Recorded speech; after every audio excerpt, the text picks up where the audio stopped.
on, you can do it. All right. Let's count along. Let's 1, 2. Dear Everybody. A, 3, B, 4, C, 5, stop. 6, 7.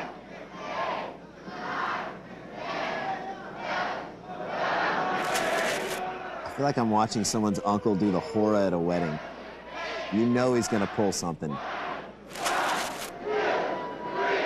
25, 26, 27, 28, 29, 30, 31. Come on. He's not even doing full ones anymore. 34. This is ridiculous. 36, 37. All right. There is no way I give him 37. I give him 24 at best. Next year, I'm going to break the world's record on you, 53. Sure you are, just like you did today. All right, now it's time for the championship match, the heavyweight finals, an epic game of chess between two magnificently conditioned athletes. After the semifinals were over, we visited with Hood. What do you think your chances are against the big man from Georgia? Well, I like to think he's going to lose. What makes What you do you think really that? think? I don't know. He's an awful... For the first time in George's life, he wishes he were fatter. How much you weigh, big boy? Supposed to weigh a little over 400. 400 pounds? I can't weigh. Man, Right. I can't believe it. You're going to break the scale. Maybe not. Okay, sure you want to taunt this guy with fat jokes? He's going to lose. See what happens. It's like Hood's the Washington Generals and Dean's the Globetrotters. We know who's going to win before it starts, but it's still fun to watch. Championship match, that mountain of a man from Georgia, Cleve Dean, whose ring size is 19, set to face Hood again. Dean's Chamber of Commerce in his hometown donating $1,000. Wow, he's so big he's got his own Chamber of Commerce. One step away from the championship. Good start by Dean, and a victory for Cleve Dean, the new heavyweight champion. Thank you, man. It took a while when it got started. When it got started the second time, did you feel you had him? Man, I know I had my nose. That ladder team right here. 3 national champions come, got 2 world championships, and a runner-up. They ought to try some grits, don't they? What did Vyers just say?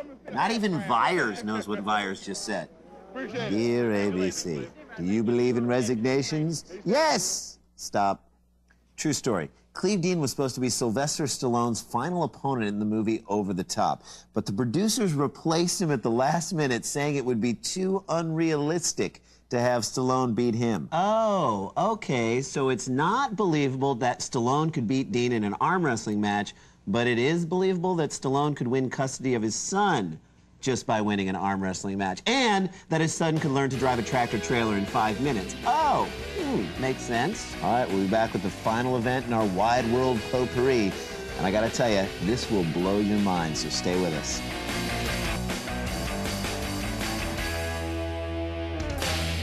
Okay, those were 2 pretty wild events we just saw, but compared to this third event, they're about to look like Lee Trevino's putting challenge. In fact, we're required to say this before we show you our final segment. Those of you with asthma, diabetes, or heart problems, those of you who are pregnant or are having unprotected sex, you might want to avert your eyes.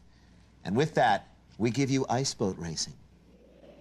White lake, white sails, white sky. What color do you think the graphics should be? Buddy Melgus in the Mickey Finn was in first place.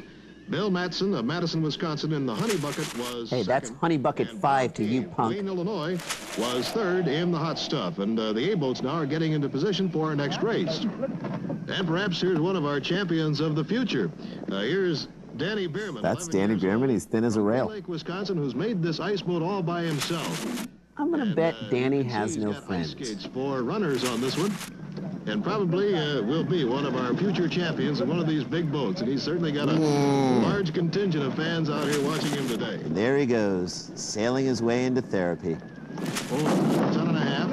And they're going to be underway. We've got light variable wind, but as soon as these big sails... Light variable wind? Since when is an ice storm light? How fast they can go. I'm glad the boats have distinguishing marks. It should be easy to tell who's who.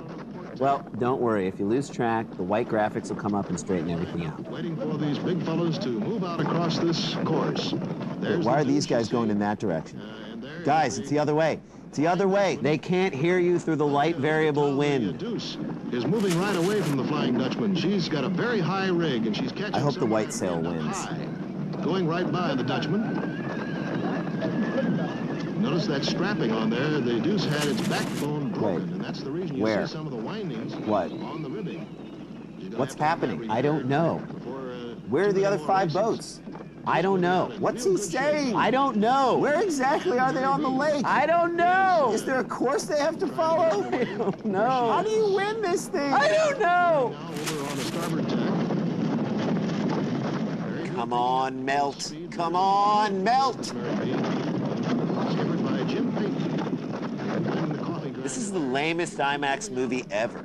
Onto the lake and onto the course. The ball is underway, getting a nice burst in here. Okay, are those people's cars parked right on the ice? I mean, can you imagine that happening in any other sport? Okay, why don't you just park anywhere to the right side of the third baseline and, leave the keys. Followed by the Fritz, who is now in second place, and Ferdinand, here she comes, making a nice turn there, going around in third place. Okay, don't you hate it when you go to do a little pickup ice boat sailing and the whole lake is just filled up with the race and you got to do that whole who's got next, and then, you know, you need one. Then you got to go skins, and you have to guard that really tall boat who was ice boat racing in college. I mean, I'm sure it was like D3, but still, it's like he's better than anyone you ice boat raced against in high school. And then he's calling all that cheap stuff like over and back. I haven't seen this much white since the Celtics parade in '84. Even the people who cared enough to go out there don't even know what the hell's going on. I can't take it anymore. Turn it off. Well, that's going to do it for our show today. We saw a little cliff diving, a little wrist wrestling, and some ice boat racing. 3 events that on the surface appear to be completely unrelated. However, we believe these 3 events do have a common element. They each featured someone tangential to the action of the competition who promised amazing things, but in the end, completely disappointed everyone.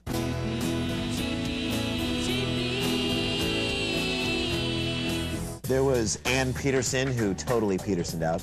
There was Jimmy Payne with his 37 handstand dips. And who could forget Danny Bierman, whose bid to become the Michelle Wie of ice boat racing proved to be a colossal waste of time for everyone involved. And that is why they are in a 3-way tie for our least valuable player, Cheapy. Now, my least valuable play is this. Really? I thought that was a great play. All right, here's mine. Okay, heads. Barney has called heads. It is tails. Well, that's it for our Wide World Goulash. We'll see you next week on Cheap Seats. Take care of yourselves, people, and remember, wherever you go, whatever you do, no neck.